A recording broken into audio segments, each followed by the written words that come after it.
What does quiet activism look like? How can artists make choices to fight injustice and support causes they care about? Hi, my name is Carrie Brummer, and I help artists like you refine your skill and develop your unique artist voice. Today on Artist Strong, I'm going to define something that I'm calling quiet activism and showcase several creatives making use of quiet activism in their art. What is quiet activism? The first place or time I consciously thought of quiet activism was after reading the book Craftivism by Betsy Greer. She got me thinking about craft in an entirely new way. For years, I've succumbed to some of the elitist notions in art telling me that my craft is less valuable than the fine art I create. There are issues of status around it. And yet, that's exactly why more people can comfortably engage in craft, and so many people can feel alienated when observing art in modern and contemporary art museums. This is a powerful, important tool for creatives who wish to use their art to help harness change. Think about it. Craft is less intimidating, and that means it's easier for people to consider the work and start a conversation around it. There is a lovely simplicity, even though much craft is super time-consuming and skill-intensive, that helps everyone enjoy the work. And this also means artists can push some boundaries and still keep an engaged audience, where sometimes fine art can completely turn away viewers and further the divides that people feel between one another. So, what is quiet activism? It's about making choices in our creative lives that help shift our status quo. It's about making choices in the systems and art in our lives to support people facing injustice. Be a craftivist. The AIDS Memorial Quilt is a great example of this. People from all walks of life came together to create patches to put together in one large quilt. This built some awareness for people whose knowledge and understanding of AIDS was based in fear and not in fact. It also helped communicate the great extent of the problem of AIDS, too, to people not personally experiencing loss from the epidemic. In this situation, the art was created specifically to help bring awareness and start conversations around AIDS. Hello, quiet activism.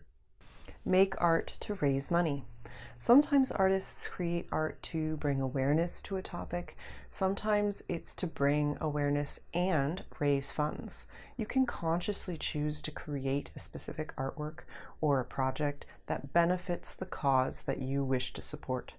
A great example of this is artist Sarah K. Benning, who creates embroidery patterns, and some of them more specifically to start conversations around a topic. But she also then uses a percentage of the sales of that specific pattern to give to the cause important to her.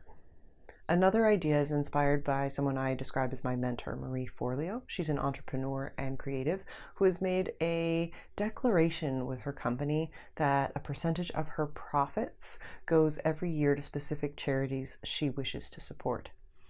Because of her, I decided to do this with my own art at carriebrummer.com. So 2% of profits of the sale of my art online goes to an orphanage that I visited on my trip to Rishikesh, India. It's a way to honor the culture and traditions that have helped inspire my mandala work. We can have a lot of shame around making money while other people are suffering, but remember this: when we have resources, we have more to give others. Secretly educate. What I love about quiet activism is sometimes it's in your face, but you don't even really know it. It's this subtle shift in the way that we see things that gives us new perspective.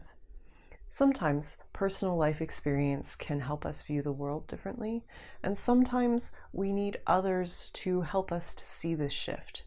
Humans of New York is a great example of art as a tool for education.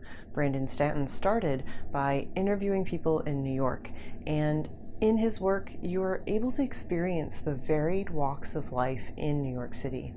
This opens up discussions about class, about race, about privilege, and it helps us see that we all share the same kinds of problems, as well as the same hopes and dreams for our lives. He has consciously interviewed refugees and a special project for Honi as well. This act of interviewing and showcasing individuals brings a topic that can feel big, controversial, threatening to some, down to the nitty-gritty of real people facing real problems. Hypotheticals let us stay safe in our choices and judgments of others. But when you read a story about a specific man or woman or child who has this experience, that opens the door to sympathy and maybe even empathy. Conscious curation. Do you have a blog? Do you use social media to promote your art? Do you use social media for your social life? All of these resources are about curation. We choose what we showcase and represent in our lives.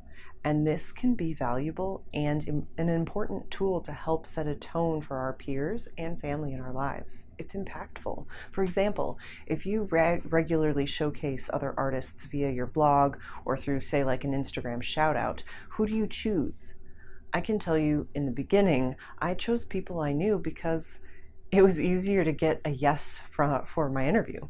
But time has progressed, and I've realized to me it's important to showcase artists from around the world to help share the amazing global community that we are part of.